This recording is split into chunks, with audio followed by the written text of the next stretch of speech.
নমস্কার বন্ধুরা, আজ আমি তোমাদেরকে পড়ে শোনাচ্ছি নবারুণ ভট্টাচার্যের লেখা কিছু একটা পড়ছে। তাহলে শুনে জানিও কেমন লাগলো। কিছু একটা পড়ছে, আড়ালে, বেড়েতে, তোশকের তলায়, শ্মশানে কিছু একটা পড়ছেই। আমি ধোঁয়ার গন্ধ পাচ্ছি। বিড়ি ধরিয়েছে কেউ, কেউ উবু হয়ে ফু দিচ্ছে উনুনে, কেউ চিতায় তুলে দিয়েছে আন্ত্রিক রোগে মৃত শীর্ণতম শিশু। ওলট পালট খাচ্ছে জ্বলন্ত পাখি। কোথাও গ্যাসের সিলিন্ডার ফেটেছে, কোথাও কয়লা খনিতে বাজির কারখানায় আগুন। কিছু একটা পুড়ছে, চার কোণা ধরে গেছে, জ্বলন্ত মশারি নেমে আসছে ঘুমের মধ্যে।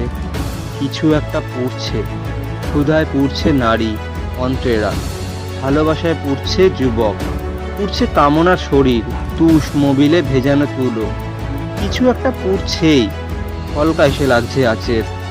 ইমারত, মূল্যবোধ, টাঙানো বিশাল ছবি, প্রতিশ্রুতি, টেলিভিশন, দুষ্প্রাপ্য বই, কিছু একটা পুড়ছে। কিছু একটা পুড়ছে, আমি হাতড়ে হাতড়ে দেখছি কি পুড়ছে। কিছু একটা পুড়ছে, কি ছুঁয়ে হাতে ফোসকা পড়ছে।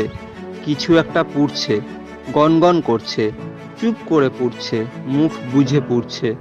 ঝড় যদি ওঠে তাহলে কিন্তু দপ করে জ্বলে উঠবে। কিছু একটা পুড়ছে বলছি, দমকলের গাড়ি, নাভিকুণ্ডল, সূর্য, কিছু একটা পুড়ছে প্রকাশ্যে, চোখের ওপর, মানুষের মধ্যে। স্বদেশ। নমস্কার।